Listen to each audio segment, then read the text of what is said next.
안녕하십니까. 오늘은 9회 주가 어디가 바닥일까, 이 편을 좀 저도 공부하는 마음으로 얘기를 하겠습니다. 그리고 여러분들도 공부하는 마음으로 서로 공부하는 마음으로 들어주시면 될 것 같고요.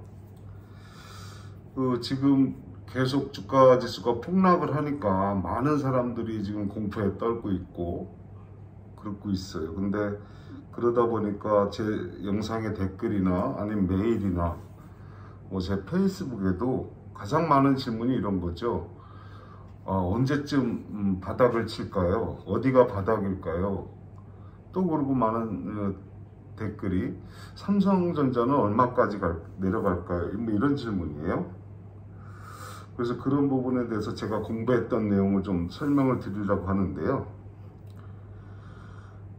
제 개인적인 예측으로는 저점은 좀 아직 시간이 많이 필요할 것 같아요.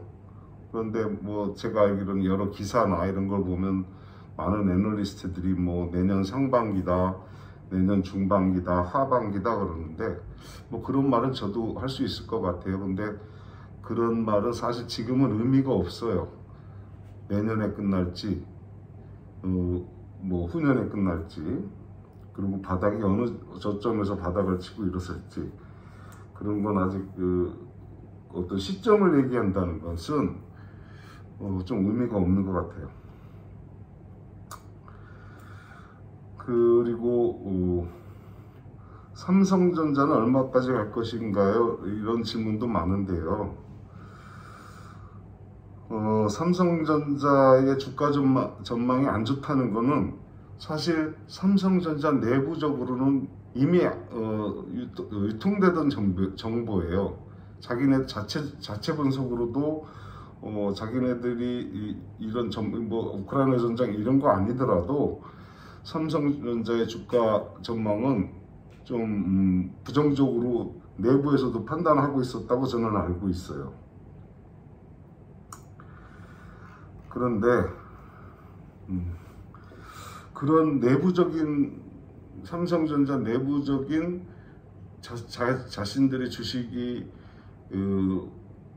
주가 전망이 안 좋다는 거를 요즘은 좀 공개적으로 드러내고 있는 것 같아요. 그런 공개적으로 드러내고 있는 걸 어디서 볼 수 있냐면 윤석열이 계속 자기가 반도체로 경제 얘기하면 반도체 얘기만 꺼내잖아요. 그리고 또 교육부도 반도체 인력을 양산하라는 식으로 얘기를 하고, 또 최근에는 그 양양자를 반도체 특별위원회를 설치한다, 특별위원장으로 임명한다, 이런 얘기도 있는데, 이게 사실은 삼성전자의 주식이 전망이 안 좋다는 걸 사실 반증하는 내용이에요. 거기다가 기본적으로 세계 경기가 침체하고, 침체 이유는 잘 아시다시피 미국의 금리 인상, 통화량 증가 이런 거겠죠. 그 다음에 환율 문제 이런 건데, 또 거기다가 최근에 러시아에서는 우리나라를 대상으로 그 반도체 소재에 대해서 수출 금지한다는 기사도 있고요. 거기다 또 역시 잘 아시다시피 여러 언론에서는 이재용이 비상 경영체제 이런 얘기 하는데, 이재용은 경영 능력이 없는 사람이에요. 옛날에 그 이삼성 문제 때부터 알죠. 그래서 이재용 리스크, 그런 오너 리스크도 문제고, 또 한 가지는 여러분도 잘 아시다시피 현재 삼성전자를 보유하고 있는 외국인 지분이 굉장히 높다는 거죠. 그렇다고 본다면 이 외국인 지분은 언제든지 미국의 환율이나 금리의 어떤 정책 변화에 따라서 언제든지 매도 물량으로 쏟아질 수 있는 거고요. 사실 이번에 그 주가 하락 폭락 장세에서 삼성전자 주가는 제 개인적인 생각은 선방을 했다고 쳐요. 생각해요. 근데 이 선방을 했다는 게 인위적인 선방이라면 언제든지 그 인위적으로 선방하면서 받아냈던 물량들이 언제든지 또 매도 물량으로 전환될 수 있거든요. 그래서 사실은 삼성전자가 가지고 있는 주가 방어나 이런 거에 가지고 있는 재료라고는 윤석열 정부의 어떤 그 편향적인 정책의 혜택 이런 것뿐이라고 봐요. 그래서 제가 예측하기로는 삼성전자는 뭐 4만 전자까지 가는 거는 당연한 거고요. 그 다음에 또 벌어지는 변수에 따라서는 3만 전자도 가능할 수 있겠다라고 판단해요. 그리고 그렇게 판단을 하고요.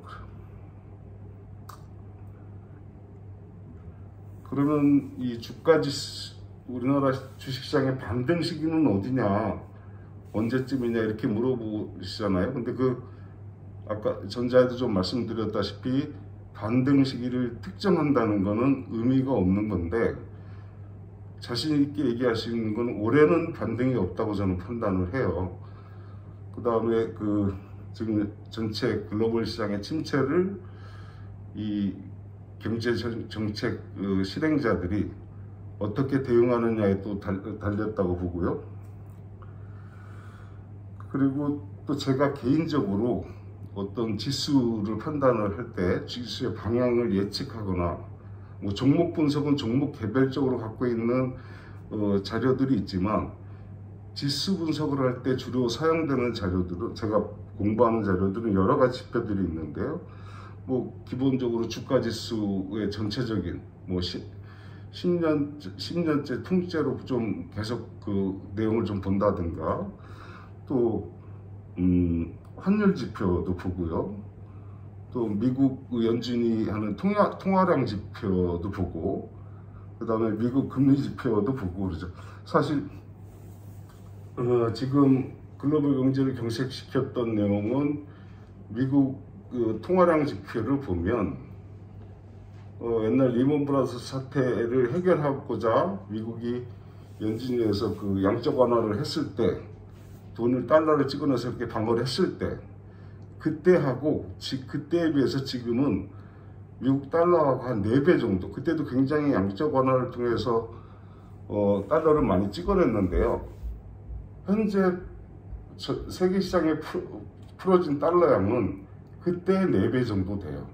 그래서 아마 미국이 투자자들이나 이런 환율, 금리, 시장 방어를 위해서 금리를 급속하게 올리는 이유도 그런 이유가 있죠. 그래서 아무튼 제가 보는 어떤 지표는 연준이 통화량 지표, 그 다음 미국 금리 지표, 그 다음에 국제 유가 지표, 뭐 반도체 지수, 그 다음에 국내 선물도 제가 보는데요. 그런 걸 보고 제가 판단하는데, 여기서 제가 또 하나 보는 거는 비트코인 차트도 같이 봐요. 비트코인 전체적인 차트를. 왜냐하면 비트코인은 그래도 다른 일반 코인하고는 달리 코인에서는 기축통화 역할을 하고 있으니까. 그래서 제가 지난주에는 이런 거를 좀 집중적으로 봐서 지난주에 우리나라 국내 주가 지수에 대한 예측 흐름을 해봤었는데 거의 정확하게 맞췄어요. 상승 또는 하락 또는 보합 이런 부분에 대해서요. 현재 주식을 보유하고 있는 사람들은 꽤 고통스러운데, 주가가 이렇게 폭락하는 만큼 또 투자를 하기 위한 자금들이, 또 새로운 투자를 하기 위한 자금들이 대기하고 있고, 그런 자금들은 계속 또 주가에 대한 어떤 흐름을 주시하고 있거든요. 아무튼 그래서 그런 걸 종합적으로 볼 때 제 예상은 다른 건 몰라도 올해는 반등이 힘들다는 생각이 들고요. 근데 제가 좀 제 개인적으로 공부한 내용에 대해서 한 2가지 정도를 반등 시점을 예측할 수 있는 거를 설명을 드리자면, 제가 분석한 내용으로 봐서는 주가 지수보다 비트코인이 반등 시점이 먼저 선행될 거라고 봐요. 그 다음에 주가 지수가 쫓아가는데, 물론 왜 그러냐면 비트코인은 상한가가 없잖아요, 거의. 그런데 그 투자 대기 자금들의 어떤 심리 분석상 보면 주식보다는 비트코인이 먼저 반등할 걸로 보이고, 그 다음에 주가 지수가 따라갈 걸로 보이는데요. 근데 비트코인이 변동폭이 큰 만큼 일시적으로 뭐 하루에 좀 올랐다고 해서 쫓아갈 게 아니라, 이 차트상 보면 상향으로 방향을 잡았다고 판단될 때, 그때 그 이후에 비트코인이 그렇게 상향으로 방향을 잡았다고 보면, 그때는 주식도 후행적으로 따라갈 거라고 보니까, 그런 비트코인 차트를 좀 예의주시하시면 좋을 것 같고, 물론 또 여기서 같이 언급했듯이 삼성전자가 예를 들어서 4만 저자가 깨진다. 그러면 그때부터는 아마 대부분의 이 투자 대기 자금들이 매수를 시작할 거라고 보여요. 그래서 그런 부분도 좀 봐주시면 좋을 것 같고요.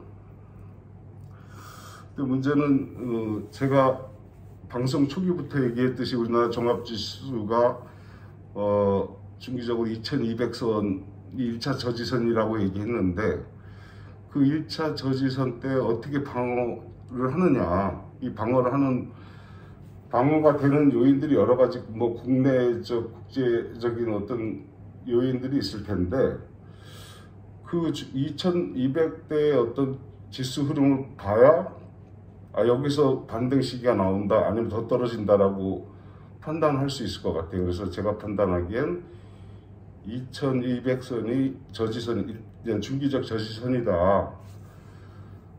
그런데 거기서 여러 가지 투자 심리가 회복되지 않거나 그런다 그러면은 그 이후부터는 2000선도 그 2200선이 무너지면 2000선도 위험해진다고 보고요.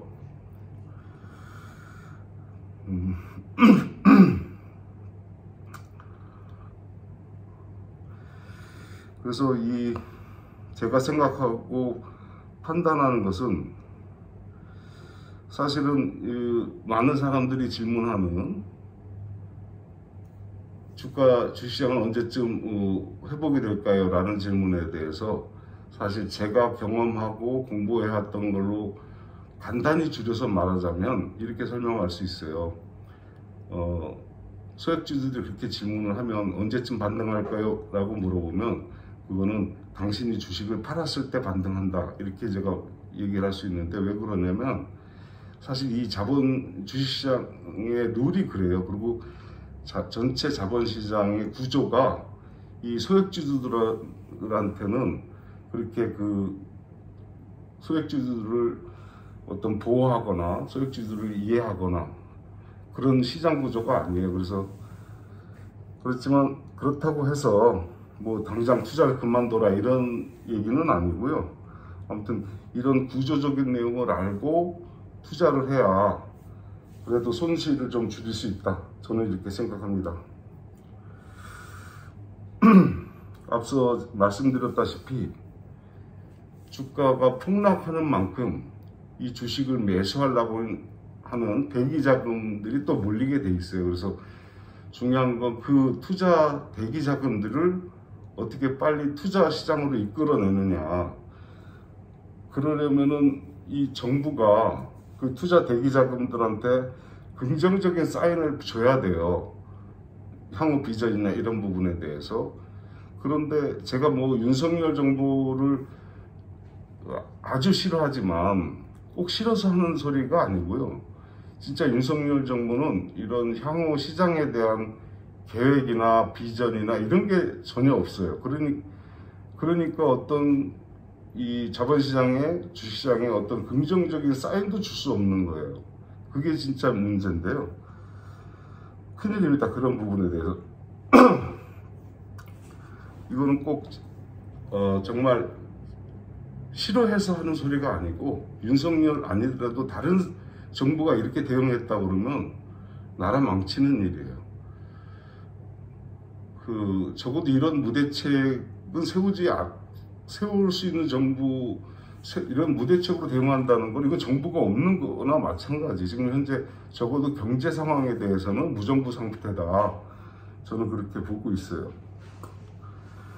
아무튼 여러분도 지금 좀 시장이 비관적이고 혼돈의 불확실성에 이렇게 직면해 있는데, 그렇다고 좀 너무 절망하지 마시고, 저도 어제는 더 열심히 공부하고 뭐 파악하고 해서 되도록 더 많은 정보를 드리도록 하겠습니다. 힘내시고 파이팅 합시다. 파이팅!